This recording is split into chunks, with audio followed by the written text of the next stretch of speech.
The Ailing Planet is an article written by Nani Palkiwala in the Indian Express. Before we move on to the lesson, let's look at the meaning of these expressions. A holistic and ecological view, understanding the importance of Earth's resources and environment for the future generations. Inter alia, among other things. Sustainable development, a balanced development that meets the needs of the present while taking care of the needs of the future generations. Decimated, to reduce drastically.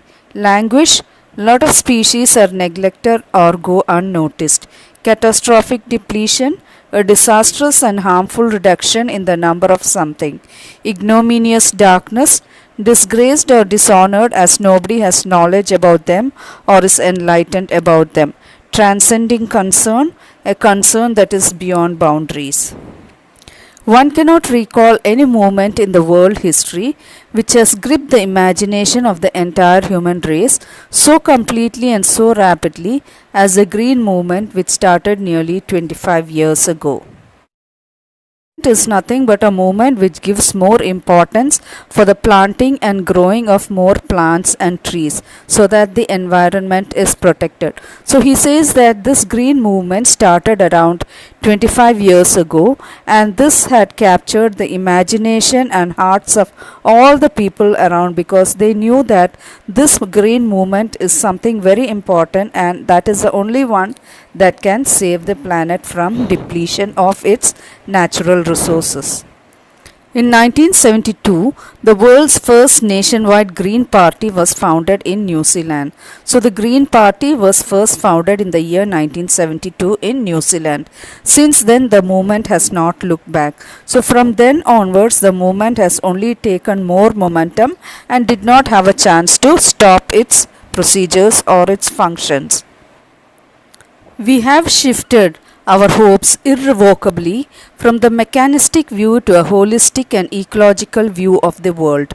Now we have shifted our hopes irrevocably. Irrevocably means something that cannot be changed back or reversed. So our view was first mechanistic. Mechanistic means considering the society or the nation as different machines that function on their own. So from this view we have shifted to a holistic and ecological view. Holistic and ecological view is nothing but considering everything working dependently on each other. So everything is interconnected. You cannot say that this system is alone and that system is separate. So every system as a whole are connected to each other. So we started having a whole change in our view itself. Now we have to look at the development as a whole and not any part of the world. It is a shift in human perceptions as revolutionary as that introduced by Copernicus. So when this change has occurred, it is exactly like how the human perception changed after Copernicus came and taught us something. Now what has he taught us? Copernicus taught mankind in the 16th century the Earth and the other planets revolve around the sun. So until then all the people believed that the whole solar system was flat. But after Copernicus we started believing that the solar system is round and the sun is in the center and that all the other planets are revolving around the sun. So there has been a shift in the perception of humans, and it is as revolutionary as this Copernicus theory. For the first time in human history, there is a growing worldwide consciousness that the earth itself is a living organism. So after this change in perception from mechanistic view to holistic view, human beings started considering the earth itself as a living organism, an enormous being of which we are parts. So the whole earth is considered to be an enormous, means very large being, and we are all its parts, means there are different countries and continents which are the parts of this whole earth. It has its own metabolic needs and vital processes which need to be respected and preserved. So the whole earth itself has its own metabolic processes that goes on within its body, and vital, very important processes which have to be respected and preserved. So we have to take care of all the metabolic and vital needs of the whole earth. The Earth's vital signs reveal a patient in declining health. So, vital signs of human beings are nothing but the pulse rate and the heartbeat, etc. So, when the Earth is considered as a huge living organism, its vital signs also reveal that it is declining in health. That means its health is in a very bad condition. Here, the vital signs of the planet could also mean the natural resources of the earth. Now, all these are in a declining condition now. So, that's why the vital signs of the planet is also declining. We have begun to realize our ethical obligations to be good stewards of the planet and responsible trustees of the legacy to the future generations. So the narrator says that we have to realize our ethical obligations. That means our moral course of actions that we are going to take, and the responsibility as good stewards. Stewards are people with good responsibilities. So we have to take responsibility of the planet, and we should also be responsible trustees. That means people with responsibility, and we should pass on this legacy of the planet to the future generations. So in short, we have to be responsible citizens, take care of the earth in such a way that nothing is destroyed or diminished, and we should hand over this beautiful planet earth to our future generations. The concept of sustainable development was popularized in 1987 by the World Commissions on Environment and Development. So this commission was able to popularize sustainable development. What is sustainable development? Development that stays for some time and not only for a short period.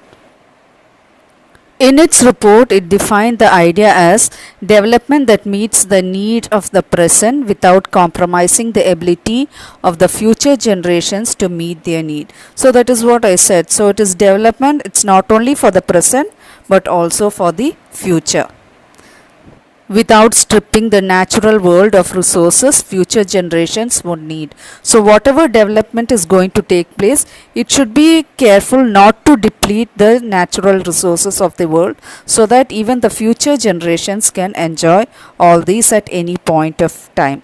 In the zoo at Lusaka, Zambia, there is a cage where the notice reads, "The world's most dangerous animal." So there's a zoo in Lusaka in Zambia, and there's a cage also. But what is written outside the cage? It is written as the world's most dangerous animal. So inside the cage there is no animal but a mirror where you can see yourself. So it's very clear. So when you see yourself into the mirror, you know that who is the world's most dangerous animal. Yes, it is none other than man himself. So man is one who is responsible for destroying everything around him. So when you look at this mirror, you will understand that man is the most dangerous animal on the whole planet itself. Thanks to the efforts of a number of agencies in different countries, a new awareness has now dawned upon the most dangerous animal in the world. So because of these efforts, so man has been able to realize that man is the most dangerous animals in the world. He has realized the wisdom of shifting from a system based on domination to one based on partnership. So now man has understood that he should not dominate over everything, and he has to have a partnership with everything around him so that there is sustainable development of the earth itself. Scientists have catalogued about 1.4 million living species with which mankind shares the earth. So scientists say that there are about 1.4 million living species on this planet, along with which man has to share the whole planet earth. He cannot dominate all the time. Estimates vary widely as regards the still uncatalogued living species. So according to the estimates or various estimates, there are still a lot of living species that has not been categorized.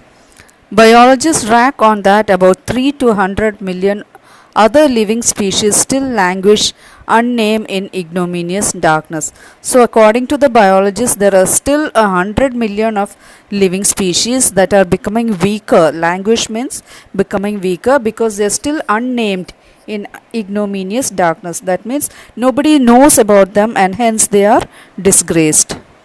One of the early international commissions which dealt inter alia with the question of ecology and environment was the Brand Commission, which had a distinguished Indian as one of its members, Mr. L.K. Jha.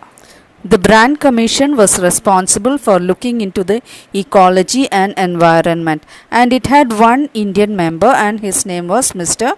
L.K. Jha. The first Brand report raised a question: are we to leave our successors a scorched planet of advancing deserts, impoverished landscapes, and ailing environments? So, one very important question raised by this Brand report was, should we leave our successors? Successors means people who come after us. Should we leave them a planet that is fully burnt up or having only deserts and does not have any landscapes and its whole resources are diminished? So the question is simple: should we leave for our future generations a dry and dull planet?